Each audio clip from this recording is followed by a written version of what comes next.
The Miyazawa family lived in Setagaya, a residential district in Tokyo. 44-year-old Mikio Miyazawa worked for a foreign-affiliated company. They had 2 children, 8-year-old Nina and 6-year-old Rei.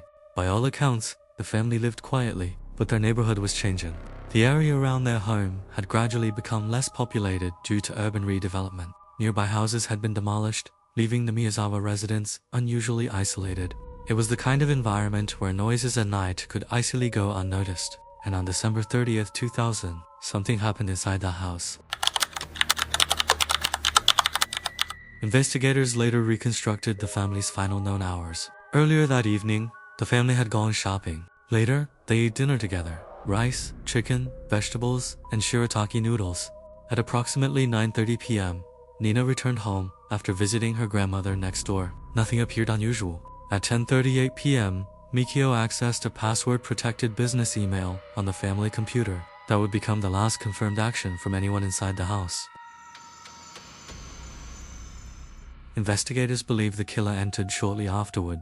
Police theorized the first victim was 6-year-old Rei. He was strangled inside his bedroom. Authorities believe Mikio may have heard a disturbance upstairs and rushed to investigate. He never made it back down. Mikio was attacked with a sashimi knife brought by the killer. He suffered multiple stab wounds. The attack was so violent, part of the knife broke off inside his skull. The killer then turned his attention toward Yasuko and Nina. Both were stabbed repeatedly. After the sashimi knife broke, investigators believe the attacker went into the kitchen and selected another knife from inside the house. The murders continued. Most killers leave immediately after committing a crime. This one stayed, and that decision changed the entire investigation. Investigators discovered evidence suggesting the killer remained inside the Miyazawa home for several hours after the murders, possibly until morning. The family computer had been used after the attacks. Internet activity was recorded around 1 a.m. Police also discovered that the killer had consumed food from the refrigerator. 4 cups of ice cream were eaten. Barley tea had been consumed. A melon had been partially eaten. Then came another disturbing discovery. The upstairs toilet had been used. The feces were never flushed. Forensic analysis later detected sesame seeds and string beans within the waste, meaning investigators could partially reconstruct what the killer had eaten before or during the murders. But that was only the beginning. The killer had left behind fingerprints, blood, clothing, a hip bag, weapons, and personal items. The amount of evidence was almost unprecedented. One investigator later described the crime scene by saying, "Normally, you search carefully for clues. Here they were, everywhere." Police recovered more than 12,000 pieces of evidence from the scene. The suspect's blood was found in multiple locations throughout the house, suggesting he may have injured himself during the attack. A sweatshirt left behind became one of the most analyzed items in the investigation. Only a limited number had reportedly been sold within Tokyo.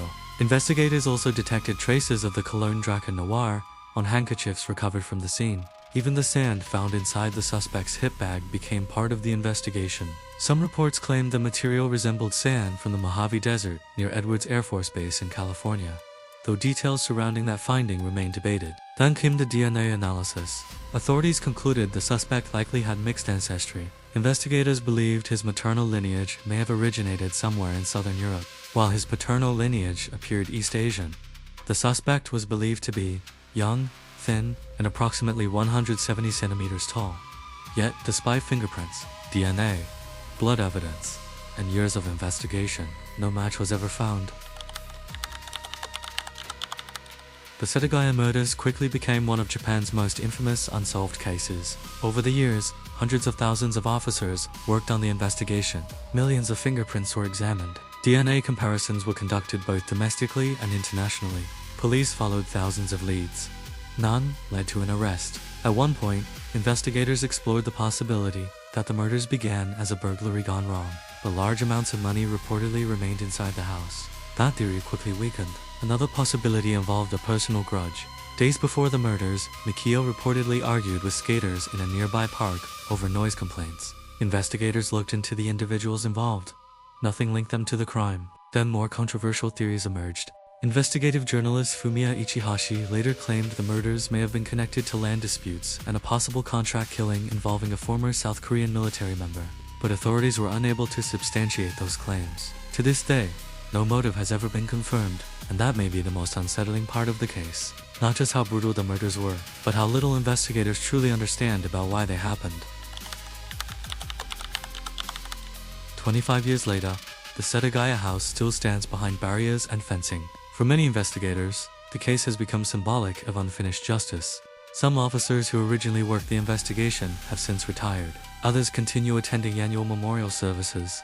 Police still distribute flyers near train stations every year, hoping someone will finally come forward. A reward remains active for information, leading to the arrest of the killer. Yet public tips have gradually declined over time, and younger generations in Tokyo sometimes do not even recognize the location's history. There have reportedly been incidents of trespassing and vandalism at the property by individuals unaware that an entire family was murdered there.